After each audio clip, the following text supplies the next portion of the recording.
Welcome back, Archana and Antara from Body by Organic for our third episode of this startup series. And if I'm not mistaken, it was almost exactly a year ago that we had our very first episode, which was just really, you guys were at the precipice of really going for it. How are Yeah. you feeling now, a year on? Of course, all of this through a pandemic. So, I mean, we can't lose sight of this extra challenge that you guys have been under. Tell us how you're feeling now, a year on from our first conversation. So a lot has happened, I guess, since the last time we spoke. We've actually been selling our product well, been doing lots of markets and lots of shows, lots of presentations on it. We're getting to the next step of the business, and it's getting to a point where we're actually wanting to be in the main retail market. Ooh, We're having plans to progress the product to make it more appealing for the mass market. okay. Anthera, what about you? Oh, it's very exciting journey, I tell you, since the time we last spoke. There are a lot of responses, good responses from people, from the consumers, and a few of them were they were very interested in our product. That was very nice to see that, when people want to they like your product and they give you good feedbacks about the product. And then you can make the best selling and the one which is not selling as much. So you can decide on that. So yeah, it's been exciting journey. We are on the market right now. We are doing some trade shows, and it's been good. It's been all good. So, when we left you last, and correct me if I'm not mistaken, you were really just waiting for that final certification to come. And I think it was sort of meant to be any day at that point. And I believe that you had to move your production somehow. If I'm not mistaken. So maybe just tell us, how long did you have to wait from that last podcast to getting your certification? Because that sort of was the domino for everything, right? You needed that to then turn all the pieces on. I think that when we got the certification, that was probably the worst bit of this whole journey. Yeah. But when we got it, I think it was the biggest celebration we could get.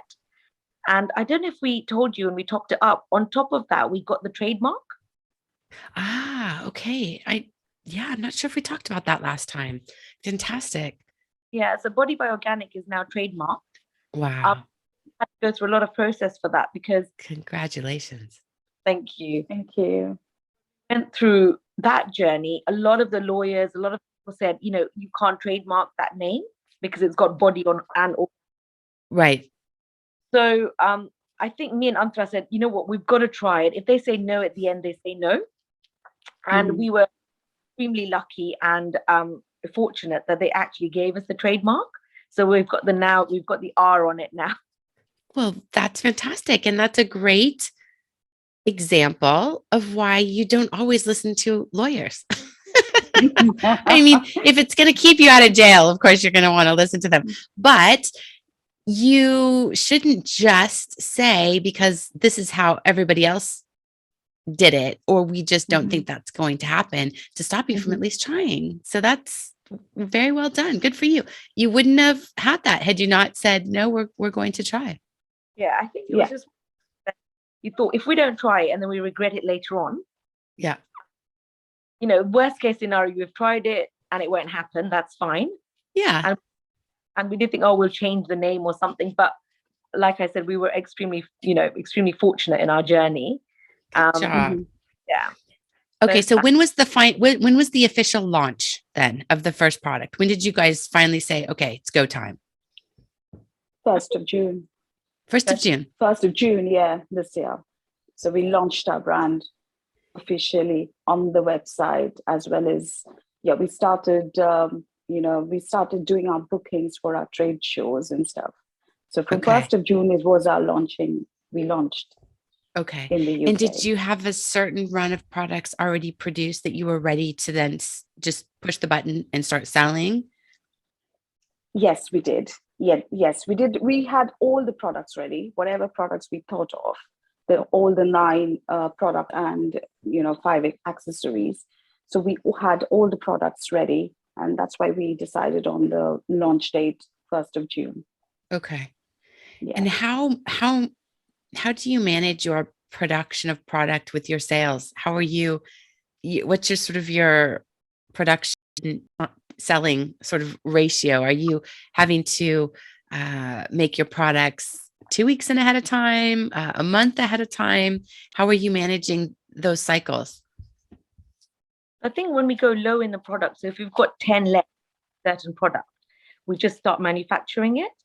Because when we are doing like the vegan shows, the other trade shows, we don't know how much we're going to sell. Yeah. An item. So whenever we go low in stock, like our hair serum was running low in stock, so we got that sorted. So it's ready. So we're never low in stock because we've got everything available. So the cycle keeps running. And also we launched like a Christmas gift pack as well. So that was actually really good in all the shows. And it's all wrapped and ready to give to someone, actually. So you don't have to do anything. Yes, which is nice. Makes it easier for those of us who are usually buying the holiday gifts for the entire family, all the friends and the relatives and things like that. I guess the reason I asked that question is I'm curious about the cost of production. So if you see a material difference between doing small batches versus having to commit to larger batches, is that something that affects you right now? You mean the wholesale, if you buy lots more? Yes, exactly. It does. I think we're not still in that financial position to, make hundreds. Right. And we would love to be able to do that. So we do have to spend a bit more on our raw materials. Yeah. Some of the raw materials do overlap, and because obviously they have to be certified organic, they have to come from a certain wholesaler. So yes, it does affect us, but I think we're still very early in our journey to be able to do mass production. But that is the next step, because we feel at the moment that we want to go out there and be able to say, this is a product which can go into a supermarket, go into any pharmacy, go into anywhere, having any issues. Yeah. And I guess you planned for that too. You knew that in the short run, you're going to do smaller batches, that you wouldn't benefit from the wholesale price being lower with a bigger order. And now you're just out there trying to get distribution in a variety of different ways. Yes, we did. And you focused on initially trade shows. Yes. And then I saw some social media, some pop-up stores that you did. Yes. How did those go? I think all of them have been really good. The best ones have been the vegan ones. Okay. We've had a few from Essence Living. We've done quite a few. And I think we're trying to find our clientele. We know who wants to be, who wants organic products, who wants vegan products, who actually cares enough to want that product, because the skincare market and the hair care is quite saturated, as we'd say, and everyone's different choice as to what they want. And I think it's just what's important to your skin and your hair is what makes our product quite valuable. I think in the trade shows also, we were able to show our certification to people.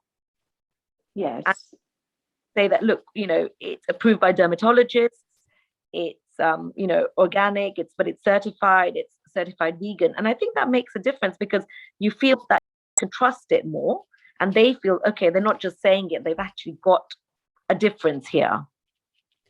I'm sure that is huge, because it's my belief that the vegan market, the vegan consumer, maybe is a better way to put it, is sophisticated, I believe. And they're probably a little cautious about some greenwashing potentially, or vegan washing, maybe is another way to say it. So I think that that's a great confidence bridge to show that you've gone the extra mile. It's not just vegan, but it's also organic, and you've put these extra sort of thought into it. I'm curious, how's the geographical interest? Do you see any region within the UK so far that's more interested? Has anything popped up? Not at the moment. London seems to be quite vibrant in that situation. Yeah. We do get a lot of searches from Birmingham and Manchester. Okay. Yeah. But a lot of overseas interest. Okay. Yeah. That seems to be, quite surprising, actually. What are your strong markets outside of the UK so far? So far, it's been America. Oh, are you selling to America? Are you shipping? Yeah, we're shipping worldwide now. Ooh, wow, that's huge. So we are doing that. We've had lots of searches also from a lot of Singapore comes up, a lot of India comes up. Oh, wow. Yeah. You guys both have Indian roots. How important is it to you to have a presence in India? Is that an active part of your strategy? To be honest, yeah, in this regard, we did have a conversation, and we would love to be to kind of be able to get our products to India. But at this point, it's going to become a bit difficult because of the pricing differences. Sure. Because with the Indian market, the prices, what we are going to sell to them, they would not be able to afford it. And even if they can afford it, they would try to justify, why would I spend 3,000, for example, 30 quid for average pricing? So why would I spend 30 quid for a product, which is almost 3,000 rupees for them? Yeah. So we have to look into that bit more. It's a long-term so vision, maybe, as that market matures. It's right now, it's kind of, we would get defeated with the money bit, because obviously our product to them are more expensive. Of course. Or Singapore is unaffordable, interesting. actually. But Yeah. I did, and we launched it there as well. In where? Sorry, Archana, I think the Wi-Fi cut out for a second. In Kenya. In Kenya. Oh, okay. Yeah. Kenya. Where my sister-in-law is actually a dermatologist, and she's opened a clinic there. So Ooh. Kenya. And fantastic. My podcast editor is in Kenya, so say hello, Nixon. Fantastic. Yeah, so we did launch it there, and people really love the product. But again, I think we need to be competitive in a more sort of pricing dimension in that situation as well. Of course. The product is actually, people love the product, and especially the 24 karat gold serum is just to, everyone. So I think that really works, but it's a long-term strategy compared to a short-term one. So since the products are the star of the show, in addition to you ladies, of course, tell us what have been the top ones, and maybe what haven't sold as well, that either you were surprised or you weren't surprised by. So the hair serum has been the top seller. That is actually the one that we've always run low on stock on. Okay.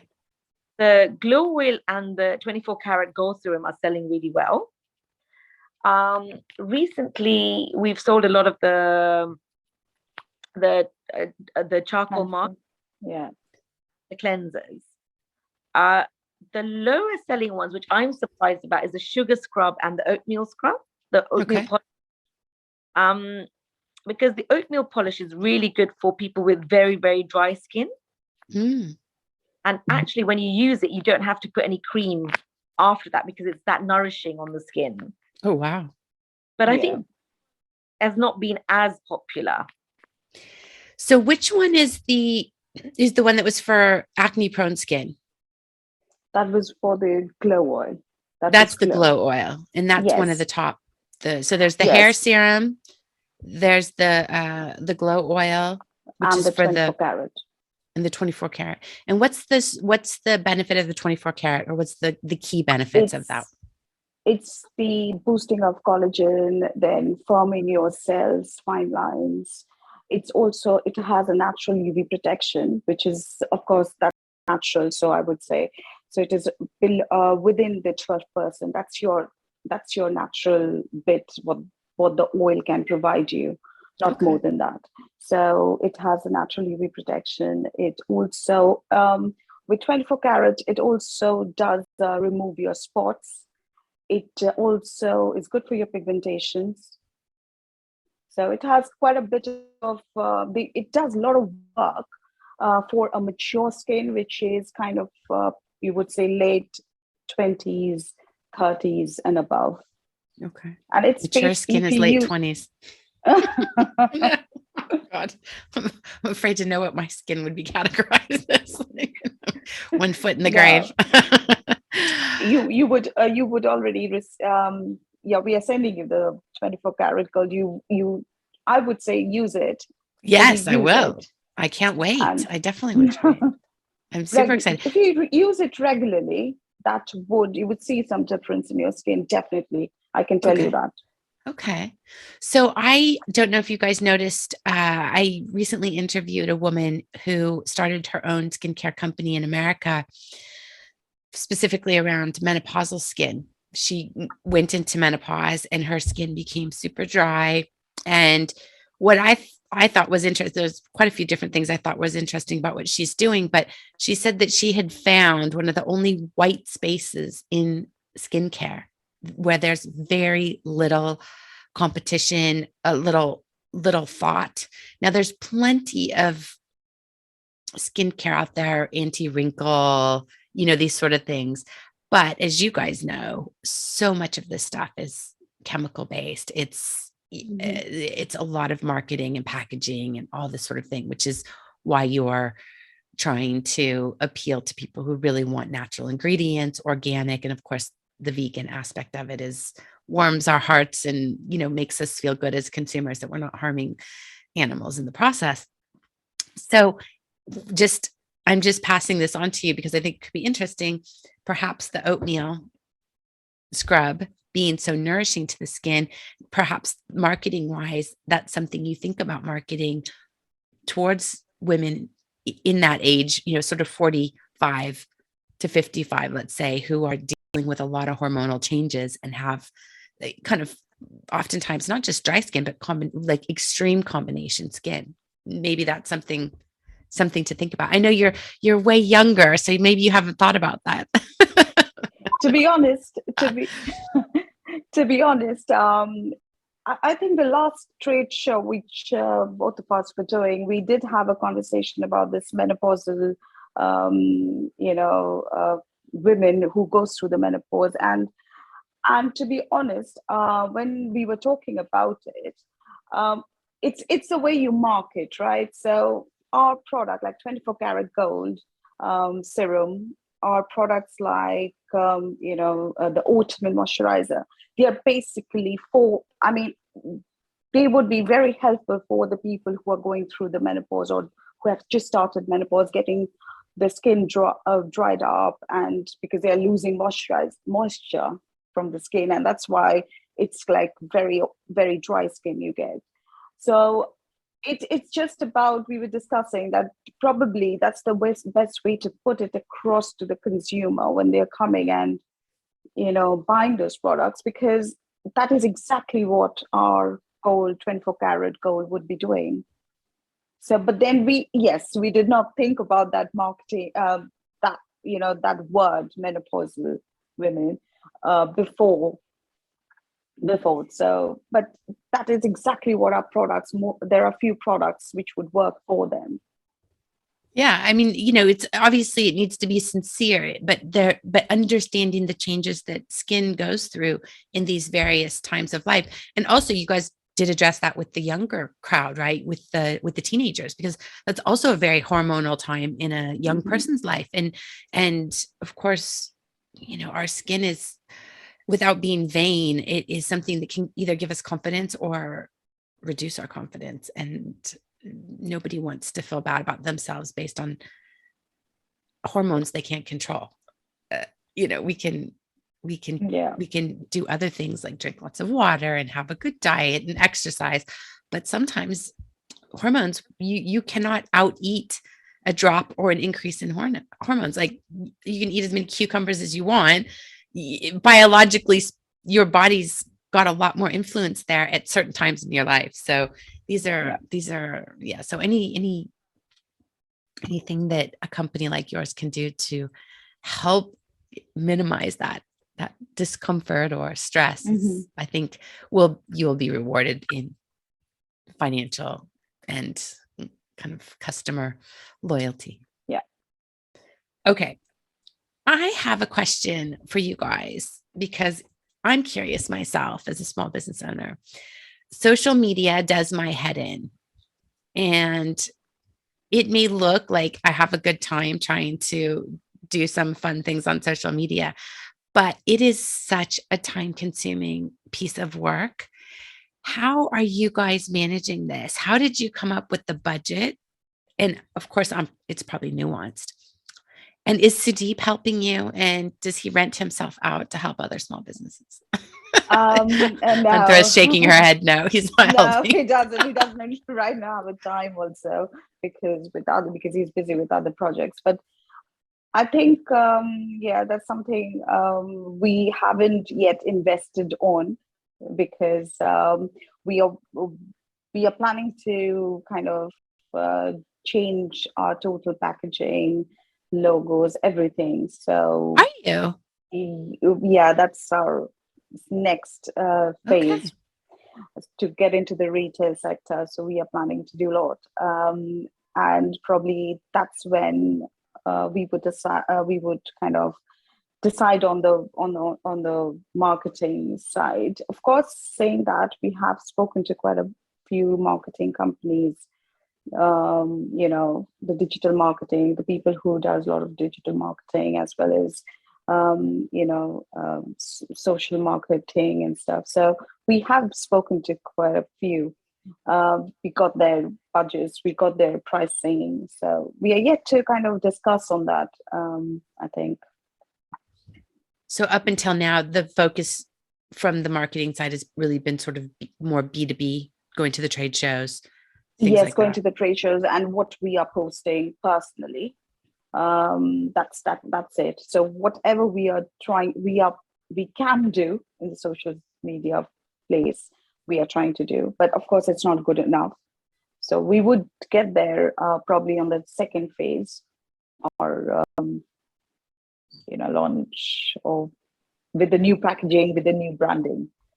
Gosh, all the time you spent, and then you kind of get to a certain stage, and then you sort of, maybe you have to change it up. I guess that just happens sometimes, because I guess you do get the feedback. Maybe the retailers say they want it to look a certain way, or maybe you just generally feel like you've evolved.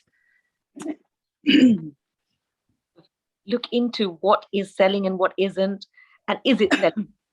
I think before going into something without, investing all the money and not knowing how many products you can sell. But now we're confident that people like the product, people believe in the product, and people will buy the product. But when you want to go into like a high street shop, I think you need a certain kind of look, and it has to look, and the way it looks now, it does look really professional, looks elegant. But I think for the mass market, we want all the packaging screen printed, the bottle screen printed, not sort of sticker labels. So just to get that kind of look, and also we want it to be recyclable and reusable. Yes. So we all the right products. So I think that takes a bit of time. But till you don't experiment into the market and know what is right and wrong, you can't really, even like color. What color do you go for? It's genderless, so does it appeal to both? What print is good for people? I mean, all that is market research. Until you don't have a product with any feedback, you can't say this is right and wrong, because the weirdest thing is, whatever me and Antara have believed is right actually sometimes proves completely wrong. Yeah. What we think everyone's like, wow. You're like, really? Like, do you really like that? And they're like, yeah, we love it. And you're like, you would. But so I think what we perceive as right and wrong is not what the consumer thinks, in the same way. Obviously, there's some things that they agree on. And I think we've taken all that feedback and now made it into made it different into something that we believe will appeal, more to the consumer. How hard has it been to take your ego out of this process? Extremely. It's been really hard, actually, because like my favorite product is the mud cleanser, and I absolutely love it. I mean, if anyone said what would you buy from the range, I'd say the mud cleanser. But when we actually give it to the consumer, they're like, no, let's have the charcoal mask, or let's have the glow oil. And I'm like, I promise you this is the best. Yeah. Listen to me. But what I want to give them is something completely different. And also we came out with another thing we found is, like, people want to test the product before they buy everything. So we came out with tester packs, which they can buy, which is less expensive, and then they can test it themselves. And a lot of those people come back and then buy the actual product. So I think that's worked really well. Oh, that's interesting. So that has been a successful strategy then. Definitely better, especially on something like the 24 karat gold serum, where people are like, is it good? Is it going to work? You're a new skin company, right? YZ. So, I have to change my product. And once they've tried it and tested it, they actually come back for the product. So I think that's really been, an eye-opener, that there are different ways of making people try it. It's great feedback, because if you weren't getting that, then regular purchase, you would have to go back and say, is our strategy off, and we're not getting this in the right hands of the right consumer, or is the product not resonating? So that's absolutely. And sometimes that happens, I'm sure, like you said, with the charcoal mask, which you love, and maybe that's just more nuance as to how to find, your market. And maybe it comes with a pairing. Maybe you sell it in a pair with something. I'm not a marketing aficionado, but sometimes companies will add something in with something you already love, and then you use it and you're like, oh, that is pretty cool. But maybe you didn't think you needed it in the first place. Yeah. Just a little idea. So on the financial planning track, how are you tracking from your original business plan? And when we say original, we don't have to say back to a year ago, but perhaps when you were just getting ready to launch, because you had a bit of a delay there waiting for your certification, which in the scheme of things is not a surprise, but perhaps you had hoped it would come quicker. Are you kind of on track, or what would you say there? I think we are on track. I was actually surprised about, I think 3 weeks ago, when Antara sent me how many sales we'd done. And I was like, oh, wow. Because I think you don't look at it on a day-to-day basis. So when you do look at it, you're like, okay, so it's actually, successful.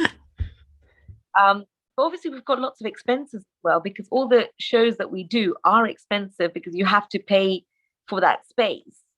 Then you come the raw materials. And so everything does add up. And I think our biggest expense is going to be when we actually rebrand again. Yeah. I think that's going to really, dig into the pockets. I'm sure. But how much? Oh, sorry. Go ahead. But I think it'll work. And we really believe that this is the right way forward. Then that's the right way forward. How much does the average trade show cost a business like yours? So it depends on where it would be and what size of table you want. Okay. Bigger the table, the more expensive it is. So it can range between 100 to about 500. Where you're showcasing. Obviously, initially we the first one we did sort of a outdoor market as as to see what it's like. And that was really difficult to be outdoor doing it at that time. And the clientele, we didn't know the area, obviously different areas have different clientele as well. So we're trying to do different areas. Went to Oxford about 3-4 weeks ago, was it, Andra? Yes. We're moving further and further away from London to try that. I mean, we've got a Christmas market this Sunday. Oh, cool. So for us, it's getting to know which place is the right place, and also, where to be and what time to be at. The different celebrations that we have throughout the year. And have you made connections via some of these trade shows where people are now going to carry in their store or in their clinical practice or in their spa, even your products? Yeah, we have someone who started a body bioorganic facial. Oh, cool. So they should do lots of media around that. That's very cool. Yeah, so they've started it, I think, a few weeks ago. So we just want some feedback before we start actually telling people more about it. Yeah. But she wanted an organic facial for her company. So she's got the whole range, and she started doing that. And I've spoken to a few times, and she's had a few clients, and they're really interested because everyone is veering towards that healthy lifestyle, whether it's your skin, your body, your hair. So yeah, we've done that. And I think once we know that works, then I think as a package, as a facial to other places. I'm curious if there's any clinics out there that are doing vegan facials, or they're sort of advertising on the vegan side of things. Come and get everything vegan for your spa day. Yeah. I wonder if there's anybody out there doing that. I actually haven't seen that, but I'll once I leave you. I just think that the vegan market, they're not as price sensitive when they find something that works for them and makes them feel good as a consumer. I think they're less price elastic. So I'm just curious about that. Let me know. Let me know if that happens. Yeah, definitely. So you've kind of told us that 2022 is when you plan, I think you're not going to do it in the next 2 weeks, a rebrand. When would you like to have that completed? I think probably we should get the rebrand by about March. So all the brand will be here by March. So probably by June that we would be completely ready to mass produce and go into the main high streets. And I guess you've already started those conversations with some of the main high streets. Are we talking Boots, sort of main high street? We're sort of we're emailing, we're trying to get back what we can, but I think a lot of people want to see the finished product. Yeah, chicken and egg, huh? Yeah, it's always. And the actual product that's going on your skin and hair is completely certified and completely used and tested. But now it's all about what you see on the outside. So it is a bit difficult to have everything in one place. Marketing is so powerful. Sometimes when I get a little sort of uppity about this sort of thing, I think back to the Devil Wears Prada scene. Do you remember that movie? When she talks about the belt, Anne Hathaway's like, it's just a turquoise belt, right? And then she just obliterates her by saying, that thing that you bought in the leftover shop of, this small little crappy store was inspired by, the catwalk, and that sold millions of dollars worth of knockoff sort of brands. And it was really interesting because it's easy to sort of just, sort of say, oh, marketing, it's just blah, blah, blah, but it's powerful. And I guess we have to just admit that. Even though, like you say, what's really should matter is the quality of the product inside. But these the amount of money that's spent on getting inside the head of the consumer is unbelievable. Yeah. And you can Absolutely. it's like you're with them or you're against them. Like, I mean, I don't know. At least what's inside is ethical. We Very should much. celebrate that. Good. Any other big plans for 2022 or hopes and dreams? Hopes and dreams, God, just to be out there and for everyone to use body organic products. I mean, that would be the Yeah. biggest. And for more feedback, and just for more products to be launched as well. We have got a few that we still, new products that are in the street, which are being cooked up at the moment. Ah, yeah. Get that launched and tried and tested. So that's all happening in the background as well. Antara, you're still quite passionate about that. You're enjoying that part of the process, I think. Oh, that part, obviously. I mean, that part really excites me. So I love that process of it.